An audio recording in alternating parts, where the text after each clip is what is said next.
All right, RPG A Day 2022. It is August 20th. Therefore, it is question 20, and I'm gonna answer this in a multitude of ways. How long do your games last? Wow, there is just no way to answer this without complete completely being wrong or lying. So I'll break it down. How long do my sessions last? Well, that used to be.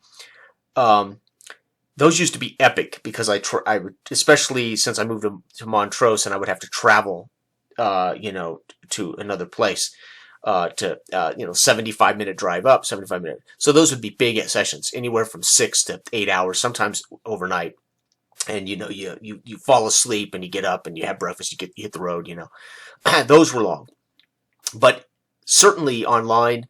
And of late, even locally, I try to keep them about 2.5 hours, anywhere from 2 to 3 hours, because number one, locally, even because I make the travel, we'll sometimes play two different games. So we did this a lot over the last few years, and this was how I was able to try Symborum. This is how we were able to get our OSR, and then we would break for dinner and have some pizza, go out and get something, come back, and then I would prepare something, or I'd have something already ready for Symborum, for a session of Symborum, which was only an hour and a half or so. But really, I like the games now to last between 2 and 3 hours because I think we can get done quite a bit, especially the way I run a game, and especially doing this new naive narrator, we can achieve quite a bit in a session. When I used to set up my games in a series of acts, like the Blood and Bone games were a series of acts, introduction, Act 1, Act 2, Act 3, conclusion, I pretty much understood that I could complete a session one-off with a group of 2 to 3 players in one night. I was very, very organized. However, I moved that along in a very structured way, right? Here's our conflict, here's the thing we got to deal with, here's the fight, whatever it is, and then we're on to the next scene. And I think it made it fun, and I think it made it something we could all achieve in an evening, especially online, right? So if we're talking about sessions, I like between 2 and 3 hours. If we're talking about games, this is a different deal, right? So for the last 12 years, since moving to Montrose and in experimenting with other game systems and playing other game systems, I have purchased lots of games. And at the same time, every time I would get like a new group of games in, I would then turn around and either give my other games to friends, donate them to the local Red Cross, or I even boxed up a whole bunch and mailed them to Wayne's Books and got a ton of credit to get Old Traveler and old D&D set, things like that. So how long do my games last on my shelf? That is, again, that's very varied, right? So if you were to argue how much is, where is Moldvay in my life? Well, Moldvay was the game that was my preferred D&D game growing up.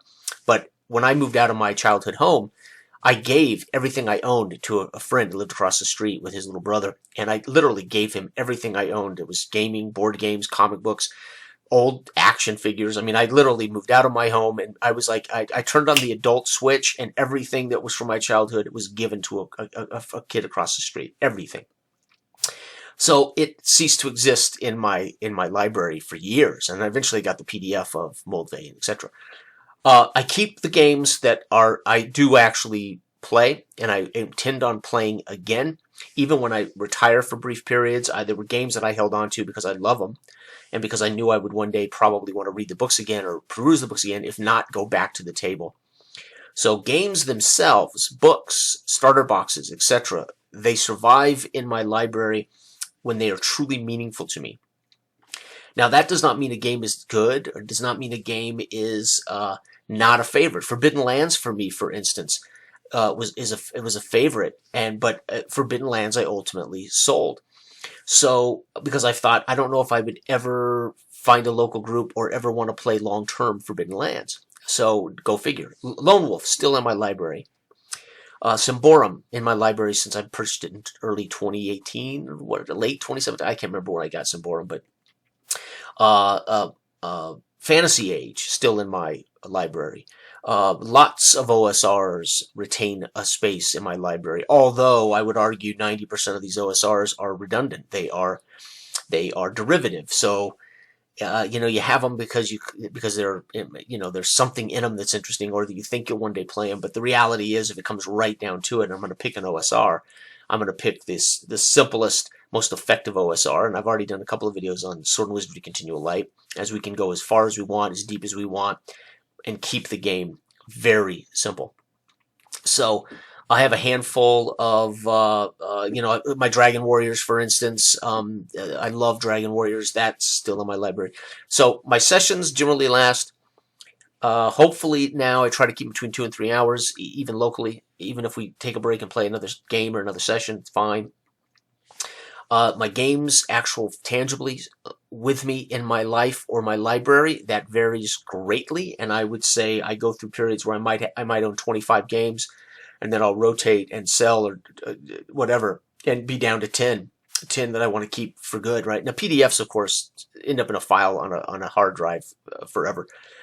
And then third, if we're talking about campaigns, that varies greatly depending on the table, the players involved, and the game system we're using. So for instance, I ran Basic Fantasy with Steve and Harold and Robert. Steve, Harold, and Robert, I ran Basic Fantasy, oh my god, hundreds of sessions of Basic Fantasy. And then when Robert moved away and we brought Brian on board, we moved into my Island of Sewell White Box and Sword and Wizardry with Broadlands. And Brian had never been exposed to the OSR lethality of old school D20. Those ran for lots of, I think Sword and Wizardry, Broadlands, we ran maybe 77 sessions. Again, sometimes 2 sessions in a night. So you can imagine we would have a complete session, take a break, and then start right back up. So I guess I would call those 2 complete sessions, but I guess you could argue those were like one big session with a dinner break. Okay. Campaigns. I never had hard and fast campaigns that had a beginning, a middle, and an end. So there was never this idea that they're going to eventually kill Lestrade in Castlevania. So they're going to have that kind of beginning, middle sessions, and then they're going to get to the mid tier, and then they're going to eventually face Lestrade at some point. I never built campaigns to have that kind of beginning, middle, and end. So they were just continuous campaigning until we got tired of it, or burned out on it, or changed settings or games.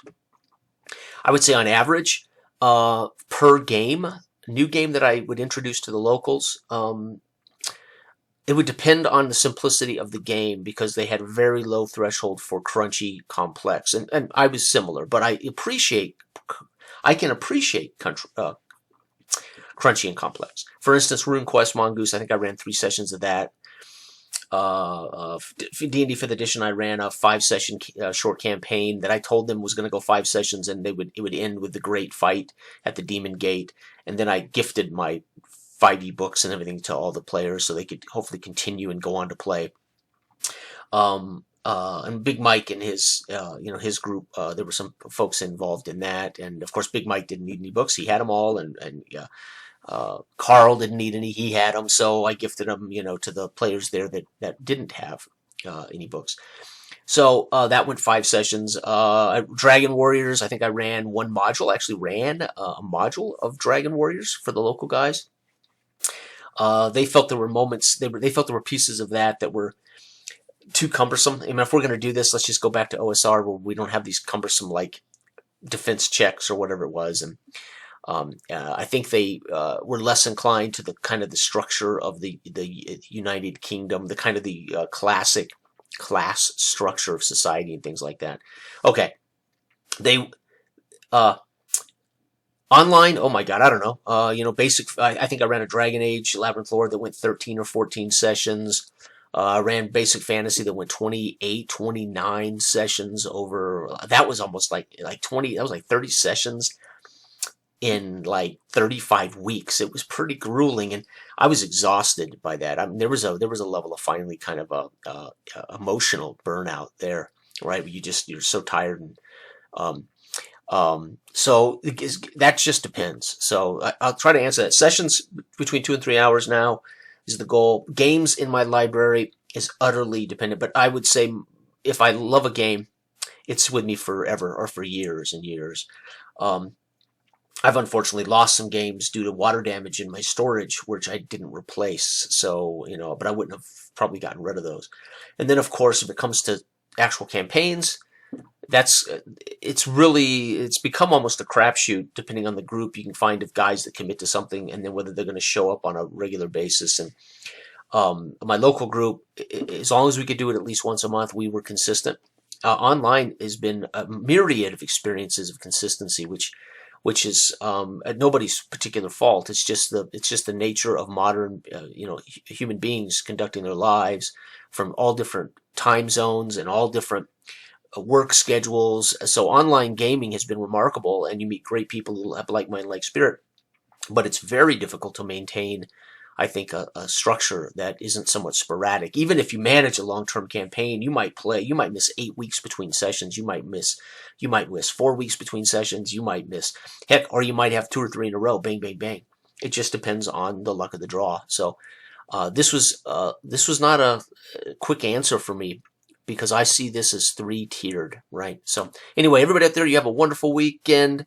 That's right, weekend. Tonight, I'm recording this on the 18th, so it's a little confusing. But this is the 20th. Tonight, I run our first session, Chronicle of. We're going to do a 4-session Chronicles, Dark Age of Man, Land of Dredge, with Brian at Stochastic Agency, Sam over at Chalice and Chains, Dell here on Roleplay Cafe, and we launch a 4-session Chronicle of Dark Age of Man. It will be the first. This will be the first official chronicle in the Dark Age of Man since it's been published and released for the public. I did have the one session here locally. It was the first official session, I guess. But anyway, everybody out there, have a fantastic weekend. Have great games. Be safe.